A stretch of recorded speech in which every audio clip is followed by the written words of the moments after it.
오늘은 이사야 1장 21절부터 31절 말씀으로 심판을 통한 구원이라는 제목으로 말씀을 전하겠습니다.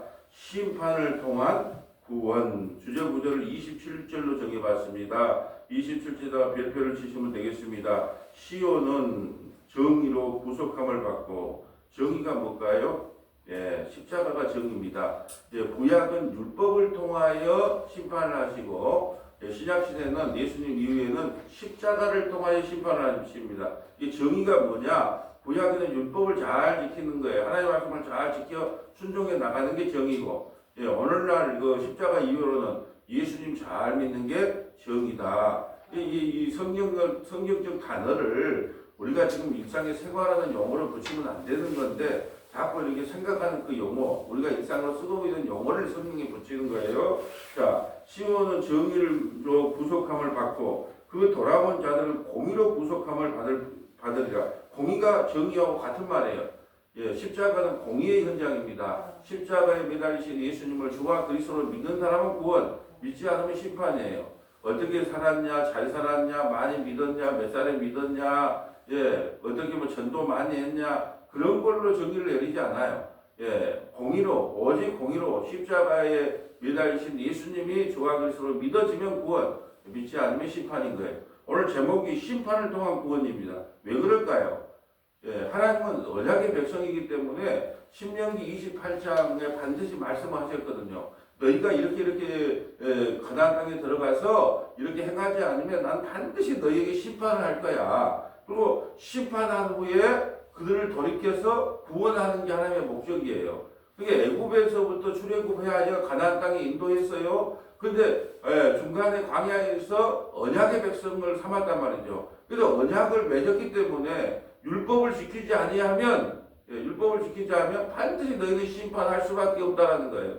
그런 후에 영원히 버려두시냐? 구원하신다는 내용이에요. 그럼 오늘날은 어떨까요? 오늘날은 십자가에 매달리신 예수님을 내가 주와 그리스도로 믿으면 구원, 믿지 않으면 심판, 이걸로 결정이 되는 겁니다. 왜요? 구약 예전 언약은 실패했거든요. 이스라엘 백성들과 맺은 언약은 실패합니다. 그 율법이 잘못돼서가 아니라 선악과를 따먹은 우리는 그 율법을 지킬 힘이 없어요. 능력이 없어요. 그래서 율법을 주신 목적은 아무리 지키려고 해도 안 되지. 그러면 죄를 깨달으라고. 죄를 깨닫고 누구를 믿으라고? 예수님 믿으라고 율법을 준 건데, 예수님 당시에 예수님이 이 땅에 오시니까 바리새인들, 대제사장들, 서기관들은 나 이거 잘 지키고 산다고. 그래서 예수님께서 산상수훈을 허락하신 거죠. 마태복음 5, 6, 7장을 통하여 아예 사람으로서는 지킬 수 없는 말, 전적인 문둥병자로 만들어버린 게 마태복음 5, 6, 7장이에요. 근데 오늘날도 마태복음 5, 6, 7장처럼 그걸 잘 지키고 살아야 된다고 말한 사람은 오늘날의 바리새인들이고 서기관들이고 대제사장들이에요. 그들 예수님 오면 죽입니다. 우리는 마태복음 5, 6, 7장을 도저히 지킬 수 없는 문둥병자이기 때문에 주님 나에게 은혜를 주시옵소서 그러라고 산상수훈을 주신 거예요. 제가 오늘 전 하버드 대학교의 그 교수님이 어떤 이렇게 그 컬럼을 쓴 거를 잠깐 좀 봤는데 참 저는 좀 그 가슴에 와닿았어요. 뭐냐면 하버드대 그 교수님이 하는 말이, 우리는 예수님을 믿는다는 말을 쉽게 한다. 당신 예수님 믿습니까? 그러면 예수님 믿습니다. 쉽게 말한다. 저는 거기에 참으로 많은 놀라움을 금할 수가 없습니다. 이런 고백을 해요.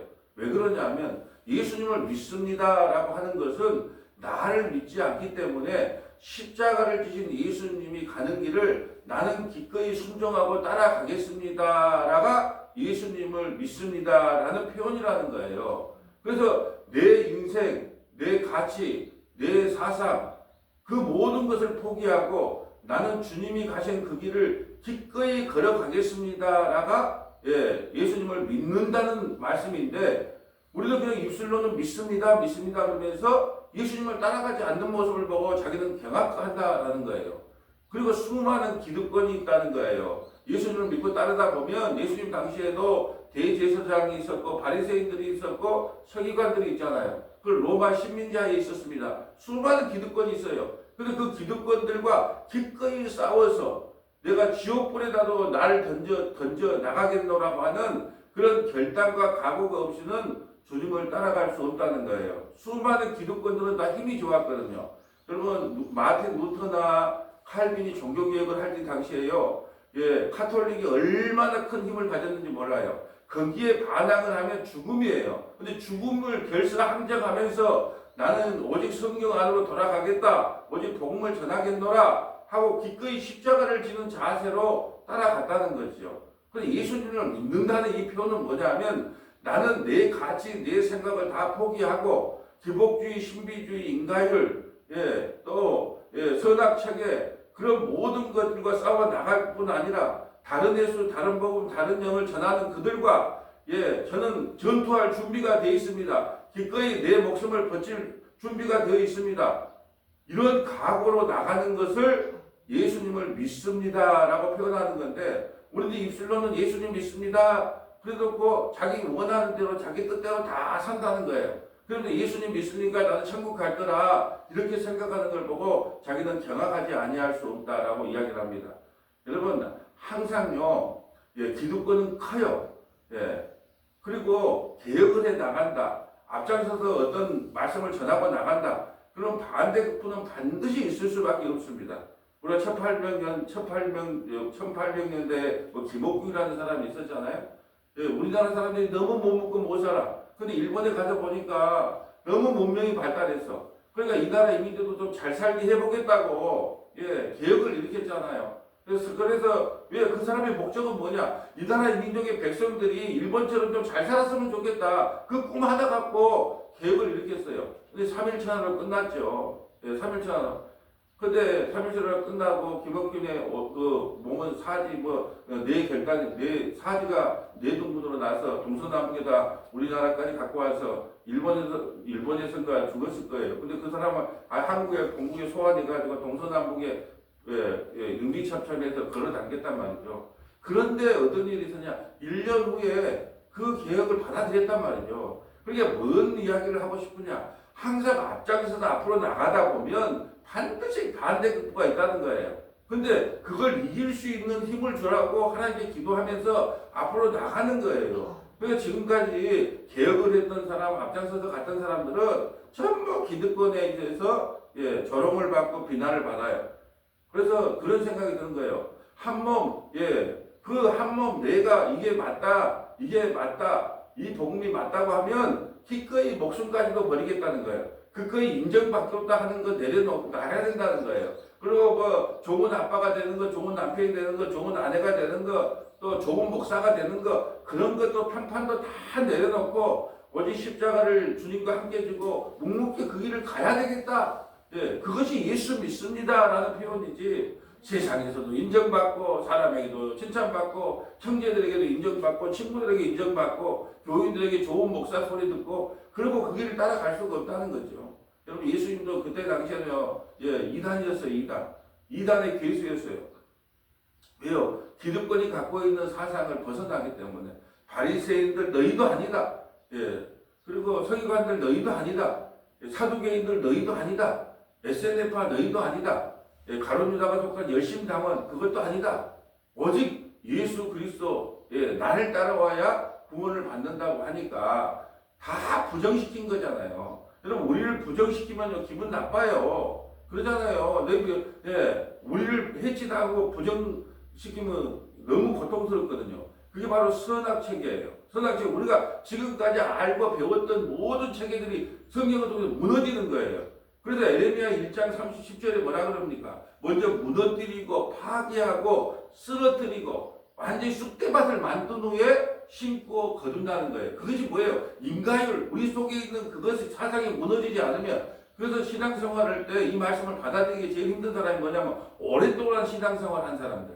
그런 사람들은요 선악체계, 머릿속에 갖고 있는 지식체계가 깨지기가 너무 힘들어요. 또 많이 배웠다는 사람들, 가책 똑똑하고 잘났다는 사람들 말씀을 전하면 안 들어와요. 왜? 이성적으로 판단하니까 그건 아닌데 저건 아닌데 이 성경을 믿음으로 봐야 되는데 그래서 어떤 불신자 선생님이 그랬대요. 야 홍해에 물이 빠져 죽을 수 없다. 홍해는 보면 물이 얇아지는 부분이 있는데 그 얇아진 곳으로 이렇게 지나간 거야. 홍해가 갈라진 게 아니야. 불신자 선생님 이야기하니까 그 학생이 믿는 학생이 일어나서 선생님 참 희한하네요. 근데 그 얇은 물에 지나가다가 그 애굽의 군대가 다 빠져 죽은 것이 얼마나 큰 기적인지 모르겠네요. 이렇게 말했다는 거예요. 그러니까 안 믿을 사람은 안 믿을 것만 찾아요. 그 물이 아니다. 애굽의 물이 아니고 애굽 사람 그 얇은 물로 지나갔다. 이렇게 하고 안 믿을 구멍만 찾고 믿을 사람은 믿는 말씀만 믿어지는 말씀만 받아들이는 거예요. 그냥 아멘. 나는 믿어집니다. 아니 그까짓 건 못하겠어요. 물을 먹고 천지 만물을 창조하신 분이 무리를 걸으시고 죽은 자를 살리시고 그런 분이 그까지 홍해 못 가르겠어요? 근데 저는 참 희한하죠. 성경을 말씀을 봤는데 하나도 안 믿어지는 말씀이 없어요. 그러게 이게 참 희한하죠. 믿음의 눈으로 보면 다 믿어지는 거예요. 근데 믿음의 눈으로 보지 않으면 안 믿어지는 거예요. 죽은 사람이 어떻게 살아납니까? 또 죽은 사람이 3일 만에 살아난다? 이게 믿어져요? 안 믿어져요. 홍해가 갈라졌다. 40년 동안 만나가 내렸다? 그 믿어집니까? 요단강이 갈랐다? 여리고성이 무너졌다? 못 믿을 것 투성이에요. 그런데 그 믿음의 척으로 보면 그 모든 것이 다 믿어지는 거예요. 참 그걸 보니까 우리가 믿는다는 말도 어디 가든 나 예수 믿습니다 말도 못하겠더라고. 내 목사지만 내 믿습니다. 나 믿습니다. 예수님 믿습니다. 왜? 그 말을 하려면 내 삶의 모든 것을 내려놓고 주님이 가셨던 그 십자가의 고난의 길을 기꺼이 나는 동참하며 나의 인생의 모든 것을 주님께 다 맡깁니다. 내 인생의 모든 것을 주님께 맡깁니다가 예수 믿습니다는 거예요.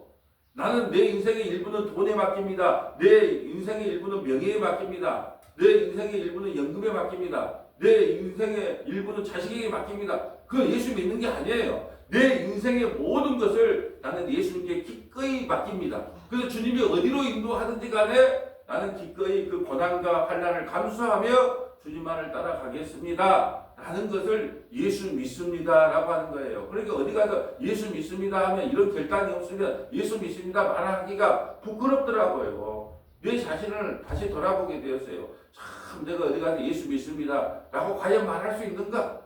예수 믿습니다고 말하는 순간에 내 인생은 없어요.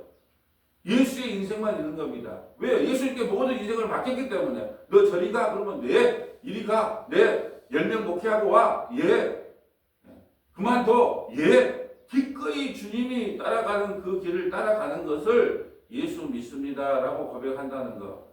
여러분 참 이것이 의미심장한 말씀이에요. 오늘 말씀을 통해서 우리는 그래요. 주님께서 우리에게 오시면 대충 좀 넘어가주면 안 됩니까? 대충 좀 심판하지 심판 후에 구원이 아니라 그냥 용서하고 용서해서 구원해주면 안 됩니까? 이런 말 좋아하잖아요. 무조건 용서해줘. 아니에요. 그게 아니에요. 그러면 그것이 심판입니다. 하나님께서는요 약속대로 합니다. 약속대로. 그렇기 때문에 언약을 지키지 않고 율법을 지키지 않은 구약시대에는 반드시 심판을 한 후에 그들을 버려주신 것이 아니라 구원한다는 내용이 오늘 말씀이에요. 21절에 보면 신실하던 성읍이 어찌하여 창기가 되었는고 예루살렘이 창기예요. 정의가 거기에 충만하였고 공의가 그 가운데 거하였더니 이제는 살인자들 뿐이로다. 율법이 세워진 곳이 예루살렘이에요. 율법이. 그러니까 여러분 신약과 구약을 잘 구별해야 됩니다. 구약에는 정의와 공의가 뭐냐? 율법이 율법. 하나님의 약속을 잘 지키면 정의와 공의가 실행되는 것이고 지금은요. 십자가가 공의란 말이에요. 십자가가 정의예요. 십자가에 매달리신 예수님을 내가 주와 그리스도로 고백하면 정의와 공의가 실현되는 것이고 믿지 않으면 실현되지 않는 거예요. 그러니까 구약을 신약과 십자가의 렌즈로 통과하지 않으면 구약을 문자로 저주, 심판의 걸로 해석할 수밖에 없는 거예요. 자, 내 은은 찌꺼기가 되었고 내 포도주는 물이 섞였다. 물이 섞였다는 것은 포도주에 물이 섞이면 어떻게 돼요? 참이슬에다가 거기다 물을 이빨이 섞여 넣으면 그것이 소주예요, 물이에요? 혼합을 이야기해요. 혼합주의. 원래는 혼합주의. 물과 포도주가 섞였다는 혼합주의를 상징합니다. 그러니까 이렇게 처음에 설교는 그래요. 오직 은혜로 구원받습니다. 믿음으로 구원받습니다. 그러므로 우리가 가만히 있을 수 있습니까?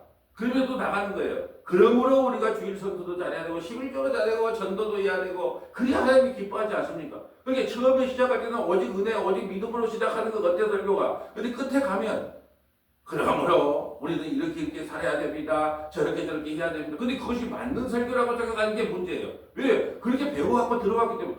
뭐 틀린 말 했어? 당연히 그러니까 우리가 보답하는 마음으로 이렇게라도 하고 저렇게라도 하는 게 맞지 않아? 그게 아니에요.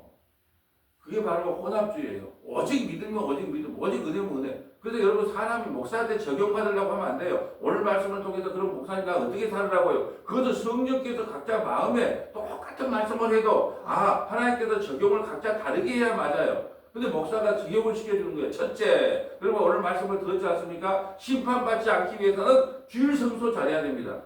그럼 물질의 복을 받기 위해서는 어떻게 해야 된다고요? 11조 잘하고 주정헌금 잘하고 또요, 너희를 하나님께서 여러분의 복을 받으려면 복 받을 짓을 해야 되잖아요. 그럼 복 받을 짓이 뭔데요? 전도 많이 하고, 교회 봉사 많이 하고, 목사님 말씀 많이 듣고, 각 부서에서 활동 열심히 하면 복 받을 짓을 했기 때문에 복을 받지 않습니까? 그럼 다 아멘으로 하자고 하는 거예요.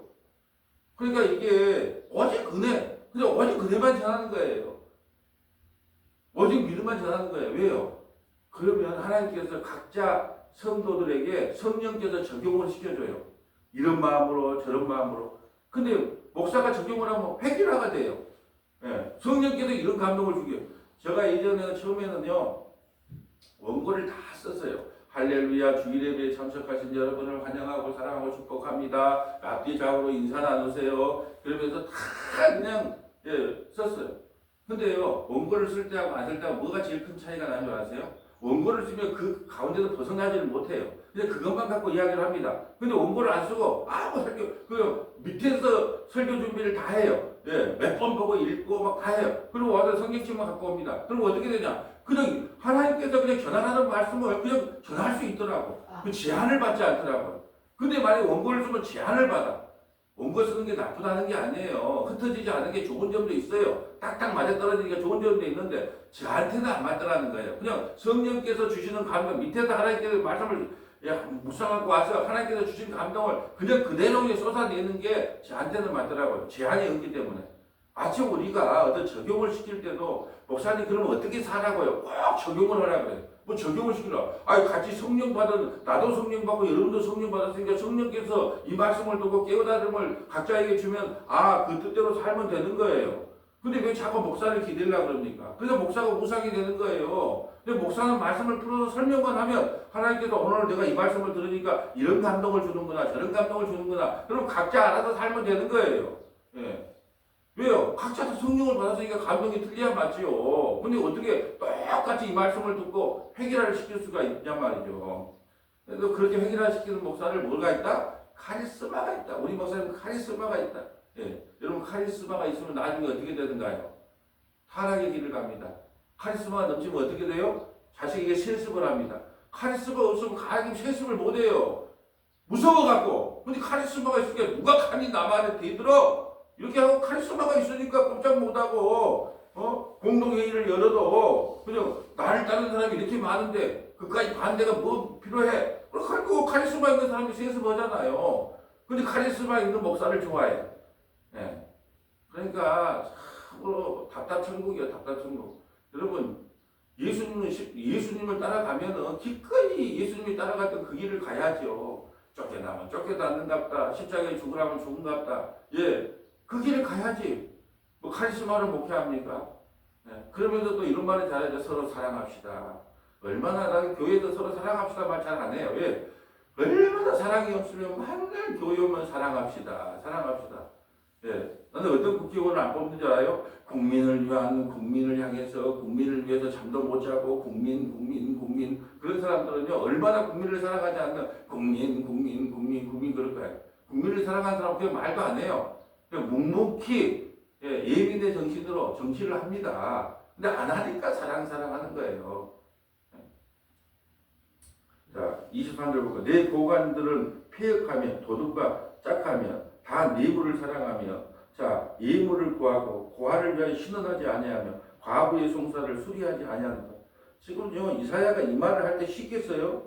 왜요? 고관들은 폐역하여 도둑과 짝을 하며 고관들 너희들 전부 다 썩었다는 거예요. 여러분 이런 말을 이사야가 하기가 하나님이 하나님께 할 수 없이 하지. 이사야는요, 네 왕을 모신 걸 보니까 아마 왕과 아마 사촌지간 정도 될 거예요. 네, 추정을 해보면 왕족이란 말이에요. 왕족. 직계는 아니다라 왕족과 사촌지간이에요. 근데 전부 다 자기 친척들 아니에요, 고관들이. 그런데 그거다가 대놓고 고관들은 폐역하여 도둑과 짝하고 다 내부를 사랑하며 예물을 구하고 고아를 위하여 신원하지 아니하며 과부의 송사를 수리하지 아니하는도다. 이렇게 말하면 전부 모든 사람을 적으로 돌리는 거 아니에요. 그렇잖아요. 예수님이 이 땅에 와서 바리새인들 너희가 하는 것이 좀 옳아. 사두개인들 SNS에 빠져 열심히 하고 저놈들이 좀 잘못됐어. 그럼 예수님 안 죽어요. 근데 예수님은 뭐냐? 너희들 다 피해가고 타락했다. 이렇게 말해버리니까 받아들이를 못하는 거야. 옆에 미가서 3장 1절부터 7절 볼까요? 미가서 3장 1절부터 7절.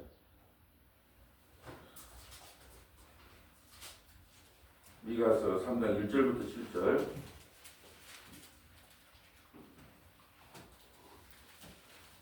내가 또 이르노니 야곱의 우두머리들과 이스라엘 족속의 통치자들아 들으라. 정의를 아는 것이 너희의 본분이 아니냐. 너희가 선을 미워하고 악을 기뻐하여 내 백성의 가죽을 벗기고 그 뼈에서 살을 뜯어 그들의 살을 먹으며 그 가죽을 벗기며 그 뼈를 꺾어 다지기를 냄비와 솥 가운데 담을 고기처럼 하는도다. 그때 그들이 여호와께 부르짖을지라도 응답하지 아니하시고 그들의 행위가 악개통 만큼 그들 앞에 얼굴을 가리시리라. 내 백성을 유혹하는 선지자들은 이에 물 것이 있으면 평강을 외치나 그 입에 무엇을 채워주지 아니하는 자에게는 전쟁을 준비하는도다. 이런 선지자에 대하여 여호와께서 이르시되 아멘. 자, 그러니까 오늘날로 보면 그런 거예요. 11조 잘하고 주일성도 잘하고 봉사 잘하고 헌신 잘하면 그 사람이 다른 데서 다른 믿음을 갖고 있어도 그 신앙생활에 올바르지 않거든요. 지금 말씀을 하나도 몰라요. 그래도 뭐라 그러냐? 야, 믿음 좋아. 역시 믿음은 저 누구 장로처럼 해야 되고 어떤 권사처럼 해야 돼. 이렇게 말한다는 거예요. 근데 말을 들어보면요, 그 전혀 성경하고 상관없는 지금 믿음을 갖고 있어요. 그러면 어떻게 해야 되겠어요? 권사님 앉아보세요. 그건 믿음은요 아닙니다. 그래서 내가 어떤 권사님한테 당신이 예수 죽였습니다. 그러니까요, 나는 예수 죽일 만큼 그렇게 악한 사람 아니다 그러더라니까요. 그러다 지옥 갑니다. 내가 예수 죽인 죄인으로 드러나야지 회개하고 예수 믿게 되는 거예요. 그런데요, 그리고 그 권사님이 나한테 밥도 잘 사주고 뭐 먹을 것도 잘 주고 막 교회 헌금도 잘해. 근데 그렇게 말을 하면 내가 아이 맞아요 권사님 이렇게 말해주더라는 거예요. 입에 물것을 주면 그냥 상관이 없어. 그냥 그것만 잘하고 봉사만 잘하고 목사님 말씀 잘 듣고 목사님께 대접만 잘하면 그냥 신앙생활 좋아. 물에 먹을 것만 주고 무조건 좋다 그래. 그럼 목사가 그것이 되겠어요? 그 거짓 선지자지. 또 권사님 밥 사주는 것도 좋고 다 좋은데요. 그렇게 성경을 오해해서 믿으면 안 됩니다라고 말을 하는 거예요. 그리고 성경을 주면 그 권사님 막 인상 쓰겠죠. 내가 목사님한테 밥 사준 것이 얼마인데. 그래도 할 수 없어요. 근데요, 지금 거짓 선지자 그래. 입에 물것을 주면 축복. 입에 물것을 안 주면 저주 심판. 이렇게 말한다는 거예요. 6절.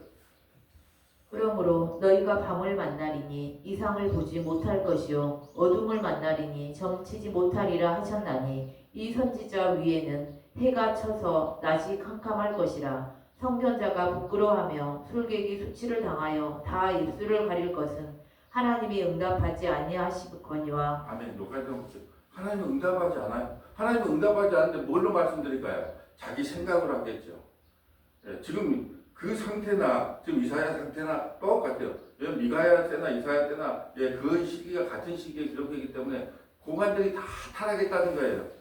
24절, 오늘 본문 24절입니다. 그러므로 주 만군의 여호와 이스라엘의 전능자가 말씀하시되 슬프지요. 내가 창자 내 대적에게 보응하여 내 마음을 편하게 하겠고 내 원수에게 보복하리라. 보응하고 보복하겠다는 누구에게? 이스라엘 백성들에 대해 원수라는 거예요. 하나님 말씀을 듣지 않는. 그리고 슬프다. 여러분 자기 자식을 매를 들 때 부모는 더 슬퍼요. 그러니까는 왜 하나님 나를 때립니까 하고 아픈 것만 생각하지 마시고 나를 때는 부모를 생각해 보라는 거예요. 나는 내 눈에서 눈물이 나지만 부모 눈에는 피눈물이 나는 거예요. 머리를 들 때는. 그러니까 아버지의 마음을 좀 헤아려 보라는 거예요. 슬프다. 왜 슬퍼요? 이제 너희들이 그런 길로 행하니까 율법을 지키지 않으니까 나는 너희에게 매를 들 수밖에 없으니까 슬픈 거예요. 슬퍼. 내가 또 내 손을 내게 돌려 내 찌꺼기를 잿물로 씻듯이 녹여 청결하게 하며 내 혼합을 다 제하여 버리라. 그러니까 내 마음에 갖고 있는 혼합주의 사상, 내 갖고 있는 그 잘못된 기복주의, 인간을 그런 것들을 다 속아내겠다는 거예요. 구별해내겠다는 겁니다. 내가 내 재판관들을 처음과 같이 내 모사들을 본래와 같이 회복할 것이라. 그러한 후에야 내가 의의 성급이라 신실한 고리라 불리리라 하셨나이다. 그래 여러분 얼마나 많은 고난과 환란이 와야 제정신을 차릴까요? 얼마나 많은 고난과 환란을 줘야 제정신을 차릴까요? 지금 이 말을 하고 있는 거예요. 내가 너희에게 죽지 않을 만큼 했을 때 너희가 얼마나 징계를 받아야 너희의 본 모습으로 돌아오겠느냐 라는 말씀이에요. 근데 본 모습으로 돌아올까요? 못 돌아올까요? 못 들어가요. 그래서 심판을 통한 구원, 심판을 통한 구원. 여러분 사사기라고 봐보세요. 사사기를 보면은 사사들 그냥 조금만 기회가 되면 우상을 숭배하고 그냥 바알을 숭배하고 그러니까 하나님께서 또 징계를 해요. 그러면 또 징계를 하면 힘들어질 것입니까? 하나님 못 살겠어요. 한 번만 봐줘. 그러니까 또 사사를 보내죠. 그 사사를 보내도 살만하니까 또 뭐라 그래요? 또 우상을 숭배하고 또 자기 뜻대로 살고 자기 소견대로 옳은 대로 살아. 그러니까 또 하나님께서 다른 민족을 써서 또 징계를 하면 하나님 잘못해서 한 번 봐줘 하고 있겠죠. 뭐래요? 또 사사를 보내. 그 사사를 보내도 또 회복을 시켜줘. 그 반복의 역사예요. 반복의 역사. 예. 참 그것이 바로 우리의 모습 아닌가요? 그래서 하나님의 뜻 가운데 쭉 살면 좀 좋을 건데 하나님은 안 되니까 자주 이렇게 징계를 해요. 그리고 징계를 해도 덜 맞으려면요. 고개를 빨개 숙이면 덜 맞고 실력이 없으면 눈치라도 있어라. 하나님은 나에게 어떤 사인을 한다. 고개 숙이면 돼요. 그럼 덜 맞습니다. 근데 사인해도 안 해. 그러면 어떻게 해요? 엄청 두드려 맞아요. 네. 그래서 나는 복음 중에 복이 뭐냐? 실력이 없으면 눈치라도 있어라. 하나님께서 나에게 사인을 하면 어떻게 하라? 고개를 숙여라. 그래서 그 자식을 키워보면 알잖아요. 잘못했다고 막 비는 놈한테 가서 얼마나 때리겠어요. 앞으로 그러지 마라. 그리고 말지요. 근데 그 아들은 어떻게 한다고요? 고개를 뻗어주면서 아버지 내가 뭘 그리 잘못했는데. 그럼 어떻게 해요? 아버지가 열받아갖고 이제 더 때리네. 네. 아버지의 마음은 징계가 아니거든요. 그런 마음이 아니기 때문에 자 27절 볼까요? 시온은 정의로 구속함을 받고 그 돌아본 자들은 공의로 구속함을 받으리라. 자 정의와 공의가 율법이라 그랬어요. 그러니까 하나님께 징계를 받은 사람은 율법이 해이해짐으로 우리가 징계를 받았구나 하고 다시 회개하고 돌아옵니다. 신학시대에 보면 정의와 공의가 십자가거든요. 십자가에 매달린 예수님을 믿으면 구속, 예수님을 믿지 않으면 심판. 이걸로 나눠지는 거예요. 그러나 패역한 자와 죄인은 함께 패망하고 여호와를 버린 자도 멸망하거든. 그러나 돌아오지 않는 자가 있다는 거예요. 이게 창세기의 택함을 받지 못하면 돌아오지 못해요. 우리가 이 자리까지 앉아 있다는 것은 창세전에 택함을 받고 하나님께서 여러분의 믿음을 선물로 줬기 때문에 앉아 있어요. 그러나 패역한 자와 죄인은 함께 패망하고 여호와를 버린 자도 멸망할 것이라. 너희가 기뻐하는 상수리 나무로 말미암아 너희가 부끄러움을 당할 것이요 너희가 택한 동산으로 말미암아 수치를 당할 것이요. 왜 상수리 나무와 택한 동산이 수치를 당할까요? 그것에서 비나이다 복을 비나이다 바알에게 비나이다 아세라에게 비나이다 얼마나 많이 빌었는지 몰라요. 그러니까 그들이 수치를 당한다. 상수리 나무와 동산이 택한 동산이 다 수치를 당할 것이요 너희는 잎사귀 마른 상수리와 같을 것이요 물 없는 동산 같으니 그에게 빌어보라는 거예요.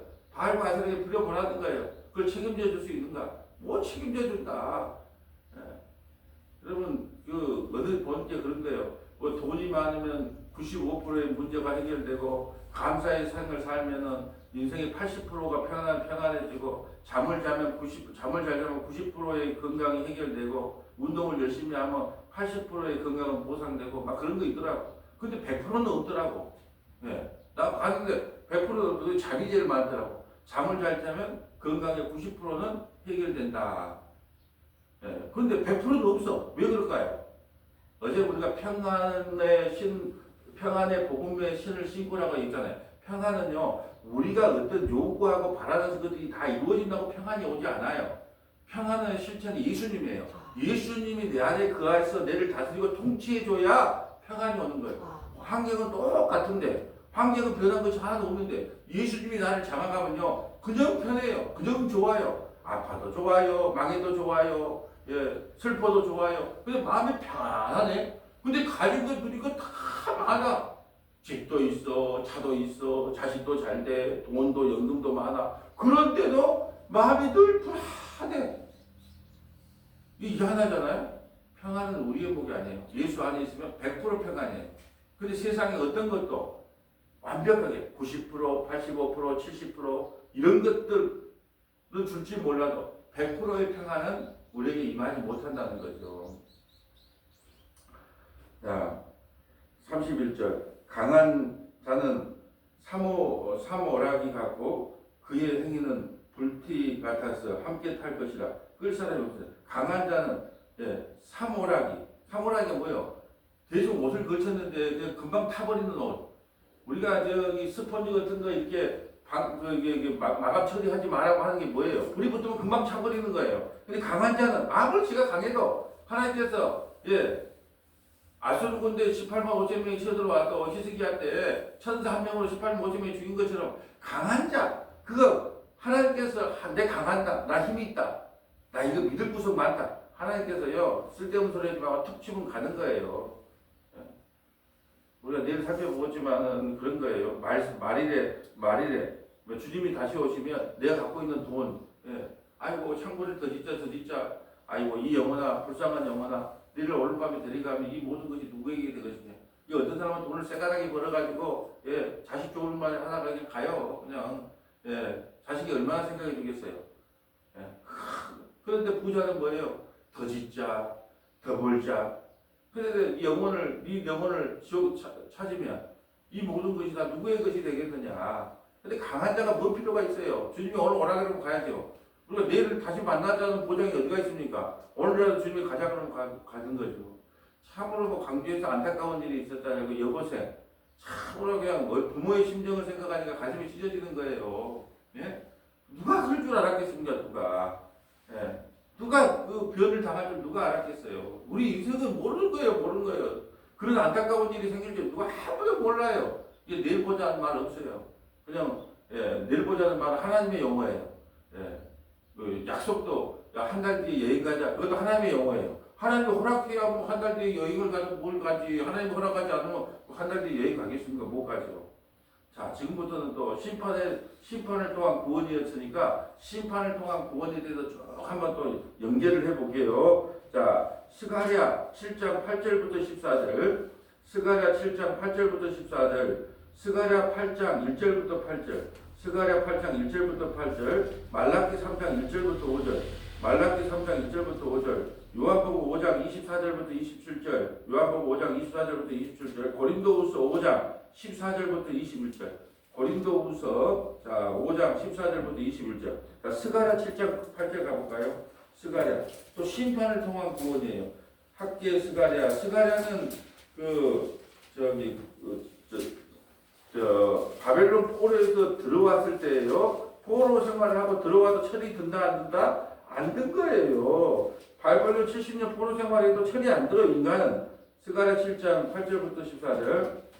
여호와의 말씀이 스가랴에게 임하여 이르시되 만군의 여호와가 이같이 말하여 이르시기를 너희는 진실한 재판을 행하며 서로 인애와 긍휼을 베풀며 과부와 고아와 나그네와 궁핍한 자를 압제하지 말며 서로 해하려고 마음에 도모하지 말라 하였으나 그들이 듣기를 싫어하여 등을 돌리며 듣지 아니하려고 귀를 막으며 그 마음을 금강석 같게 하여 율법과 만군의 여호와가 그의 영으로 옛 선지자들을 통하여 전한 말을 듣지 아니하므로 큰 진노가 만군의 여호와께로부터 나왔도다. 아멘. 그러면 어떻게 해야 되겠어요? 안 들으면 어떻게 해야 되겠어요?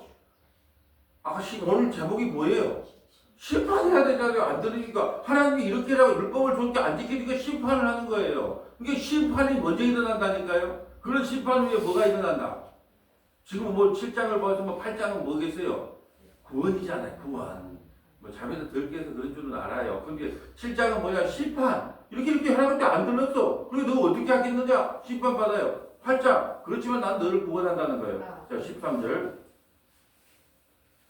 내가 불러도 그들이 듣지 아니한 것처럼 그들이 불러도 내가 듣지 아니하리라. 만군의 여호와가 말하였느니라. 내가 그들을 바람으로 불어 알지 못하던 여러 나라에 흩었느니라. 그 후에 이 땅에 항폐하여 오고 가는 사람이 없었나니 이는 그들이 아름다운 땅을 항폐하게 하였음이라 하시니라. 아멘. 자, 심판이 일어나요. 그럼 심판이 끝이냐? 아니에요. 심판하고 나서 반드시 구원한다는 거예요. 자, 8장 1절 볼까요? 여기 읽어주세요.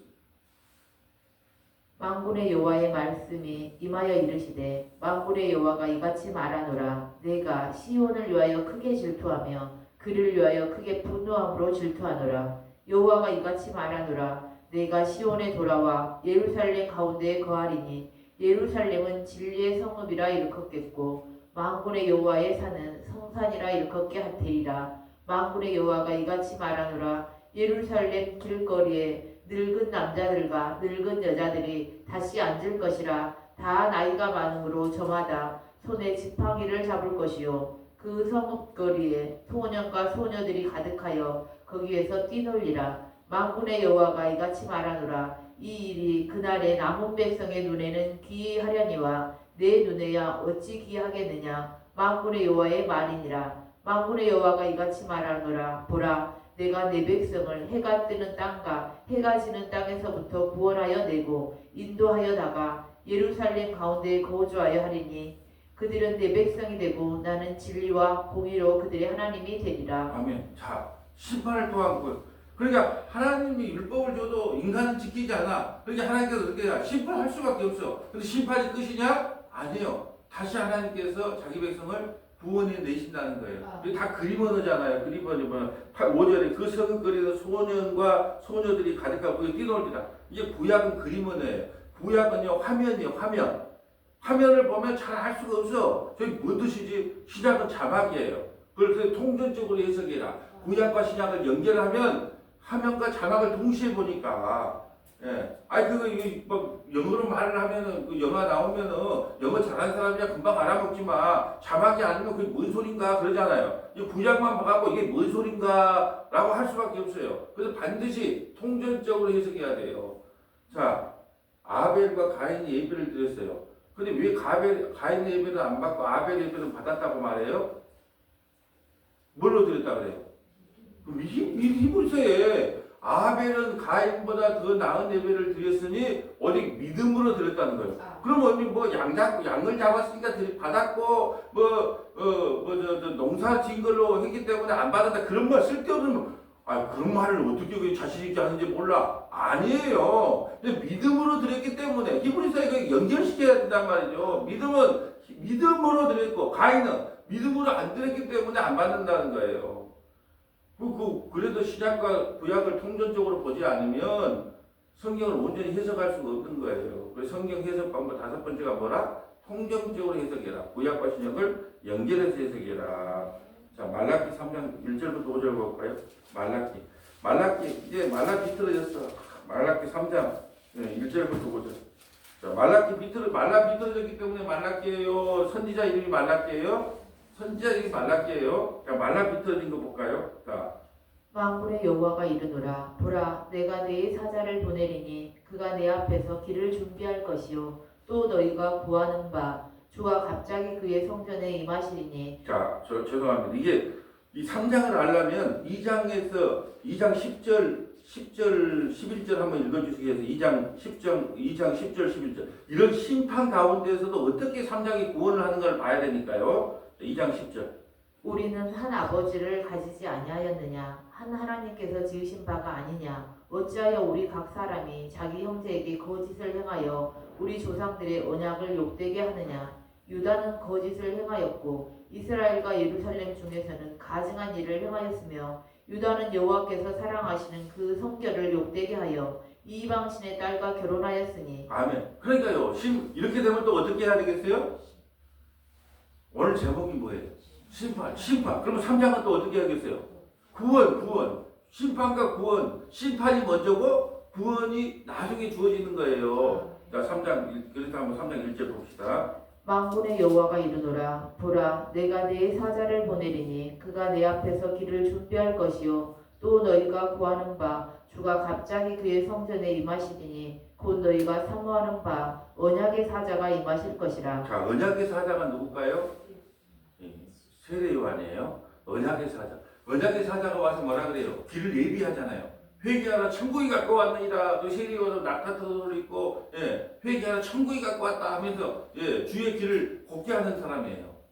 회개를 선포하는 거예요. 예수가 와야지 너희 모든 정의와 공의가 세워진다라고 언약의 사자가 와서 언약을 선포하는 거예요. 언약이 누구예요? 예수님. 예수님이 오셔야 너희가 산다. 그렇지 않으면 안 된다. 그래서 세례 요한은요 마지막 선지자였어요. 자, 이 2절 볼까요? 그가 임하시는 날을 누가 능히 당하며 그가 나타나는 때에 누가 능히 서리요. 그는 금을 연단하는 자의 불과 표백하는 자의 잿물과 같을 것이라. 그가 은을 연단하여 깨끗하게 하는 자 같이 앉아서 레위 자손을 깨끗하게 하되 금 은같이 그들을 연단하리니 그들이 공의로운 제물을 나 여호와께 바칠 것이라. 그때에 유다와 예루살렘의 봉헌 물이 옛날과 고대와 같이 나 여호와께 기쁨이 되려니와 내가 심판하러 너희에게 임할 것이라. 점치는 자에게는 점치는 자에게와 간음하는 자에게와 거짓 맹세하는 자에게와 품꾼의 삭스에 대하여 억울하게 하며 가부와 고아를 압제하며 나그네를 억울하게 하면 나를 경외하지 아니하는 자들에게 속히 증언하리라. 만군의 여호와가 말하였느니라. 나 여호와는 변하지 아니하나니 그러므로 야곱의 자손들아 너희가 소멸되지 아니하느니라. 야곱은 교회를 상징하는 거예요. 하나님의 자기 백성을 소멸하지 않는다. 이 하나님의 구원의 방식은 뭐예요? 우리는 날마다 죄를 지어서 심판받아 마땅해요. 근데 하나님께서는 십자가를 통하여 날마다 대속의 은총을 베풀어줘서 우리가 구원을 받는 거예요. 그래서 심판을 통한 구원이 나오는 거예요. 그래서 자, 요한복음으로 가볼까요? 자, 요한복음 5장 24절. 이제 신약과 구약을 연결해라. 5장 24절. 이 통전적으로 봐야 됩니다. 5장 24절. 내가 진실로 너희에게 이르노니 내 말을 듣고 또 나 보내신 이를 믿는 자는 영생을 얻었고 심판에 이르지 아니하나니 사망에서 생명으로 옮겼느니라. 진실로 너희에게 이르노니 죽은 자들이 하나님의 아들의 음성을 들을 때가 오나니 곧 이때라. 듣는 자는 살아나리라. 아버지께서 자기 속에 생명이 있음같이 아들에게도 생명을 주어 그 속에 있게 하셨고. 아멘. 지금 이걸 설명하고 싶은 거예요. 구약은 율법을 지켜야 심판을 받지 않아요. 그런데 신약은요, 주의 음성을 들어야 됩니다. 주의 음성을 들은다는 게 뭐예요? 회개하고 예수 믿는 거예요. 예수 믿으면 영원한 생명이 우리에게 주어집니다. 예수 믿는 즐거움이 뭐예요? 영원한 생명이 우리에게 주어지는 거예요. 그래서 아버지께서 자기에게 속한 생명이 있음같이 아들에게도 생명을 그 속에 있게 하였습니다. 그러므로 아들을 믿는 자 26절 아버지께서 자기에게 속한 생명이 있음같이 아들에게 생명을 주어 그 속에 있게 함이라. 25절 진실로 너에게 이르노니 죽은 자들이 하나님의 음성을 들을 때가 오나니 곧 이때라. 듣는 자는 살아나리라. 이제 하나님의 음성을 듣고 회개하고 예수 믿는 사람은 살 것이요 예수 믿지 않는 사람은 영원한 심판을 받을 것이다. 지금 이 말씀을 하고 싶어서 구약의 지금 이사야서의 말씀을 우리에게 기록해 놓은 겁니다. 우리 힘으로는 안 돼요. 우리는 날마다 하나님께 범죄하나 하나님께서 날마다 은혜를 베풀어 주셔서 우리에게 계속의 은총을 주신 거예요. 자, 고린도후서 5장 14절부터 21절까지 보고 마칠까요? 고린도후서 5장 14절. 고린도후서 5장 14절.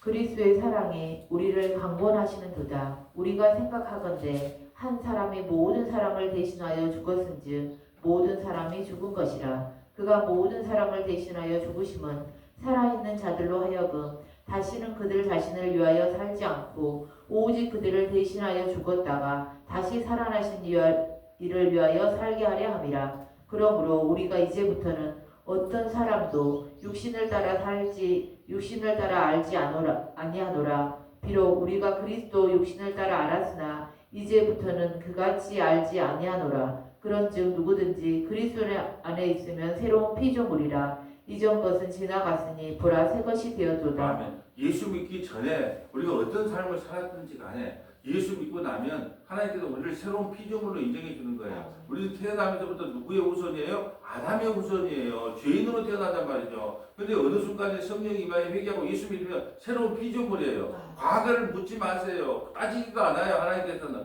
네가 예수 그리스도 안에 왔니? 그럼 너는 새로운 피조물이야. 오늘 죽어도 새로운 피조물이기 때문에 하나님 나라에 들어오는 거야. 이걸 우리에게 말씀해 주고 있는 거예요. 구약만 전하면 안 돼요. 구약을 통하여 하나님께서 우리에게 베풀어준 은혜가 얼마나 큰지를 설명해야 된다는 거죠. 자, 18절. 모든 것이 하나님께로부터 나왔으며 그가 그리스도로 말미암아 우리를 자기와 화목하게 하시고 또 우리에게 화목하게 하는 직분을 주셨으니 곧 하나님께서 그리스도 안에 계시사 세상을 자기와 화목하게 하시며 그들의 죄를 그들에게 돌리지 아니하시고 화목하게 하는 말씀을 우리에게 부탁하셨느니라. 그러므로 우리가 그리스도를 대신하여 사신이 되어 하나님이 우리를 통하여 너희를 권면하신 것 같이 그리스도를 대신하여 간청하노니 너희는 하나님과 화목하라. 하나님이 죄를 알지도 못하신 이를 우리를 대신하여 죄로 삼으신 것은 우리로 하여금 그 안에서 하나님의 의가 되게 하려 하심이라. 아멘. 고린도후서 5장 21절이요. 대속의 은총을 이야기하는 거예요. 그러니까 우리는 이사야 선지자를 통하여 패역한 사람들이에요. 패역한 죄인들이에요. 날마다 하나님을 대적하는 패역한 죄인인데 그 죄를 누구에게 전가시켰다? 예수님께 전가시켰다. 하나님이 죄를 알지도 못하니 누구예요? 예수님이죠. 죄가고 전혀 상관이 없는 것. 근데 우리를 대신하여 죄로 삼으신 것을. 이게 내가 바로 예수 죽인 죄인입니다. 내가 예수 죽인 죄인이다. 그러면 아멘 해야 될 거 아니에요. 이 말씀을 모르기 때문에 나 예수 죽인 만큼 그렇게 악하지 않는데요. 그렇게 말하면 지옥 간다니까요. 왜요? 나를 대신하여 우리를 대신하여 죄를 삼으신 것은 우리로 하여금 그 안에서 하나님의 의가 되게 하려면 예수 믿으면 이제 의로워. 예수 믿으면 정의로워. 예수 믿으면 공의로워. 이게 십자가가 이제 공의예요. 그러니까 죄를 알지도 못한 분에게 죄를 씌운 것은 덮어씌게 한 것은 우리가 예수 믿고 나면 우리를 의롭다고 인정해 주기 위하여 예수님이 죄인이 되어 십자가에 죽으신 겁니다. 이제 말씀을 정리합니다.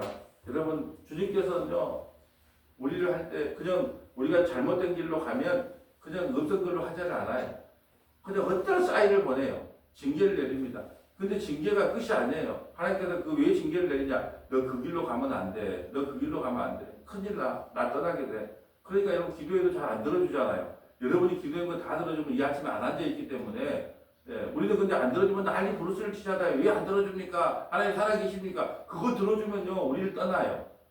그럼 떠나면 또 하나님이 가만 놔느냐? 심판을 내려요. 이 탕자가 집 나갈 때 하나님께서 심판한 거예요. 전국에 탕자 하나 돌아오기를 하고 전 세계에 IMF가 일어나게 한 거예요. 그 심판이거든요. 심판을 통해서 어떻게 합니까? 나 아버지께로 가야 되겠다. 아버지께로 가야 되겠다. 모든 구원의 여정이 그래요. 그 탕자가 돌아오게 된 것은 하나님이 먼저 심판을 베풀었기 때문에 하나님 아버지께 돌아올 수 있는 거예요. 하나님께서 우리를 구원하는 방식은 심판 위의 구원입니다. 지금 힘들고 어려운 가운데 있어도 걱정하지 말라는 거예요. 힘들어도 걱정하지 말라는 거예요. 그런 징계 가운데 하나님께서 반드시 자기 백성을 십자가를 통하여 구원하십니다. 이 은혜가 저와 여러분에게 차고 넘치시기를 주님의 이름으로 소원합니다. 아버지 하나님 감사합니다. 하나님께서 내버려 두는 것이 영원한 심판이지만 하나님께서 징계하는 것은 우리를 사랑하는 사랑의 매임을 말씀을 통하여 깨닫게 하시니 감사드립니다. 아버지 죄를 알지도 못한 그분에게 죄를 되풀이시게 함으로 말미암아 예수 믿는 그 우리 모두가 의인으로 드러나기 위한 하나님의 사랑이었음을 십자가가 공이며 십자가가 정의임을 말씀을 통하여 선명하게 깨닫게 하시니 감사드립니다. 그 십자가의 은총으로 우리 성원하교회 믿음의 권속들을 붙잡아 주셔서 끝까지 그 십자가 안으로 우리를 끌어당겨 주옵소서. 우리 구주 예수님 이름으로 기도합니다. 아멘.